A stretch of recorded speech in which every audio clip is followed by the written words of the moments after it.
Hey there everyone, welcome back to Game Fun, and my name is Dave, and today we are taking a look at Anomaly.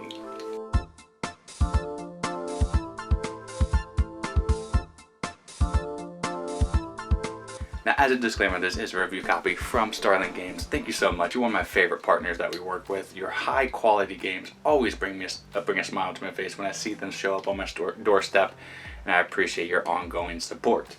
Now, with that being said, the Starling Games have some high quality pieces. You don't believe me? Go look at the game Everdell. One of my favorite games ever. High quality cardboard, high quality pieces, and great art. Well, Anomaly here is made by the same producer, so that would mean that the production is high. I can go ahead and vouch for that now. I like the colors that they use here. I love purples and blues. It's a space kind of feel to it. It's a hide and seek game, essentially. One person's playing the Anomaly, the other people are playing these human students. It reminds me of the video game Evolve, if you've ever played that. One person plays the big monster that evolves over time in 3 different stages, and once it gets to that 3rd stage, it's kind of hard to beat. So the humans want to end the game a little earlier when the monster is in its first form, because it's a little bit weaker. Same premise here. The Anomaly doesn't evolve as much, but you're definitely going to have to evolve in order to beat the humans, because, well, this is more, like I said, a hide and seek game, but it's also a action management. You're going to have to do that well, because you only get so many actions before you get bombarded as the Anomaly and the humans try to take you out. But maybe you can gobble up all your human opponents and be the winner. Or will you be the Anomaly that gets crushed into non-existence? Well, let me show you what comes in the box. I'll show you the very basic details of the game, not everything. The very, very basic rules of the game. So read the rule book always, but let me show you what comes in the box, get to the description, and then I'll give you my opinion. Let's go. Okay, so this is what you get in the box, and I am liking what we have here. We have Jolly Rancher see-through pieces, which are fantastic. Green is just vibrant and awesome. You have more shadowy figures that are pretty cool as well. But the most ingenious thing about this game is the player boards, and I'll get into that a little bit more. A lot of icons on there. I will say it does take a little bit of getting used to know where what all the icons are, but if you've played at least half a game, you start to get the trend and you pick it up quite easily. But then you have these metal bits here. Yes, you have metal coins. It's probably overproduced, but I love it. The cardboard, it's all top-notch quality. I love the purples, the pinks, the blues, the greens. All my favorite colors are used prominently in this game. Orange is also very prominent, but still really nice. Player screens here, and then you have the standees and the board. It's a circle board. It has a cutout. I'm not really sure why, but it holds pieces there, so they could have easily done that and kept the board intact and put like an art piece there instead of cutting it out, but I'm not going to complain. It makes it unique.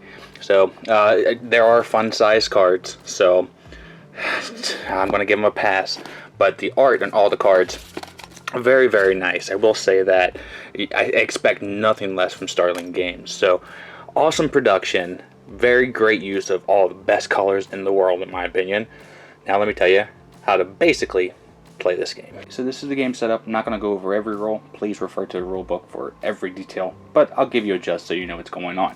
So everyone will get their shield and their mini playboard, which is my favorite thing about this game here, and they'll get their cards, their player cards, which have symbols on them, which will let everyone know what's going on. This board right here is basically a reference tool, so you won't be actually moving too much on here. You can put reference tokens, like I think Jim went here, the Anomaly is here, and Jane is here, just for reference. Sometimes when you do eat chomp chomp on the num-nums on the student humans as the Anomaly, or on these fuel tanks, which you'll get hit points back for, then you will reveal yourself briefly. So not all the time will you be hiding, but some knowledge will allow people to pinpoint where you are but you can go back into the shadows. The name of the game is to get the hit points down all the way on one of the sides, either for the Anomaly or the humans. Over time, there's radiation pouring into the actual base here, which it'll tell you where it needs to be placed, and if you were to move through it as a player, then you would take 1 hit point. Now, how are you moving? Well, on the very small board back here, which are filled with icons, which are completely identical to this board. So when you move and play an action as a human student, you'll put one of these cards down here, and they'll give us some information on where you are, but not exactly. You can do different special actions here other than move with the students. I'm not going to go over any of those, but you can. But they're going to go for these cards here, which can be used by humans and sometimes by the Anomaly. But basically, the humans are trying to hit and hurt the Anomaly with their powers. So they're moving around doing so. Now, when the Anomaly's turn is here, well, they get 3 actions, and they always have to feed. So when you feed again, if you nom nom on a human, then you'll get a health back and/or with this right here, the fuels. You can nom nom them, but you always have to feed at the end of your turn. So when you do feed, you reveal yourself, but you can also use cards and/or evolve. This is where that video game evolve really comes into mind, and it just buffs you up a little bit more, gives you a few more perks, but you do have to sacrifice a little bit for that. But that's essentially it. You're going back and forth. The Anomaly's moving and trying to stay hidden, but also eat as much as it can. And you'll continue to do that till one of the sides has lost their last hit point. I did not go over every little detail rule, but that is the gist of it. And now let me give you my final thoughts. And that is Anomaly. And what do I think of this one? I get a 79 for me, which is the Game Vine Play It Award. I like it. That does leave a little bit to be desired on some fronts, and maybe have a hiccup here and there, but ultimately it's a smooth ride. And the production is very high. It's not like one of the pinnacles of Starling Games library, but I do think that standees are really nicely made. The colors, the art, all of it's executed well, and the game does what it needs to do when it comes to production.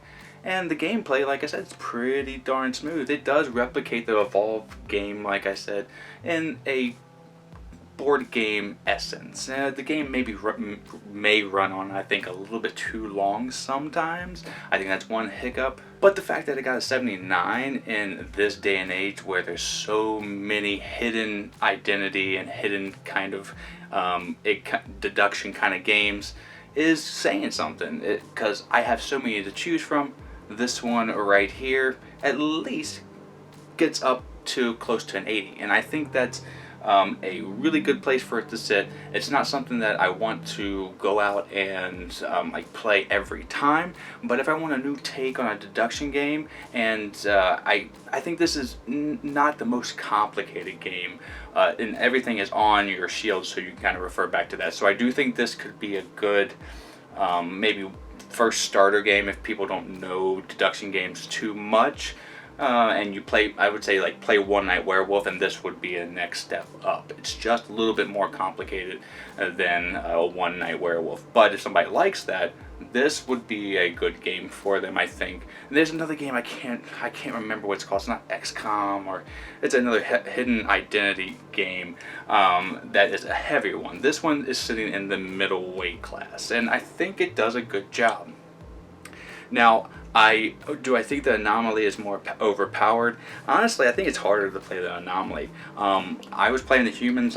Sometimes I felt like I was pressured to make the right decision. All in all, it boiled down to one decision that I knew I had to make. There wasn't one branching path that I could see in my mind that would help me out. I just knew I had to do this as a human. If I did this and I walloped on the Anomaly and tried to bring him out, then we were going to beat him. Now, if we were on the other side and the radiation was cutting us off and we had to tread through that, you know it's going to be harder. So you want to get to the Anomaly fast, just like in the Evolve game.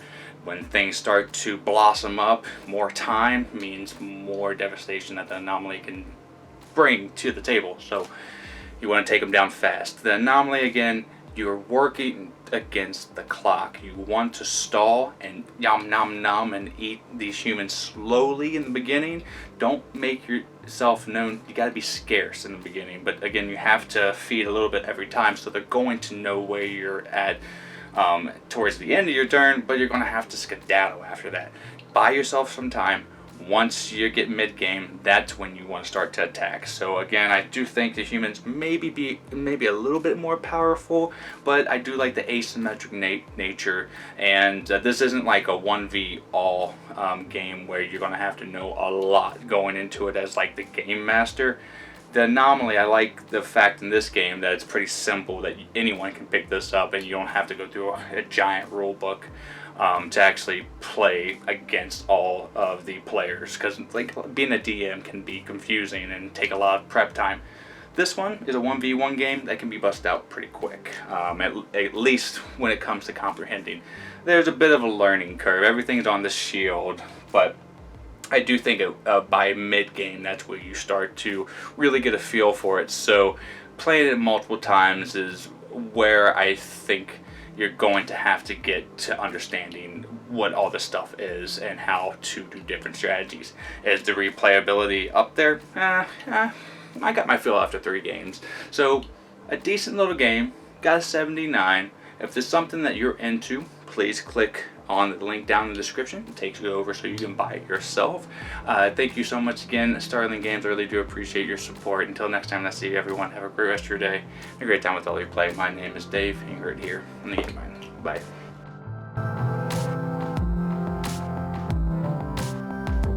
Vi Nation, we love making content here for you on the channel, and we're almost at 10,000 subscribers, so subscribe now and help us out.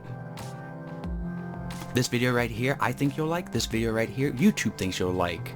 Or you can just sit here and watch me dance the dinosaur for a little bit longer.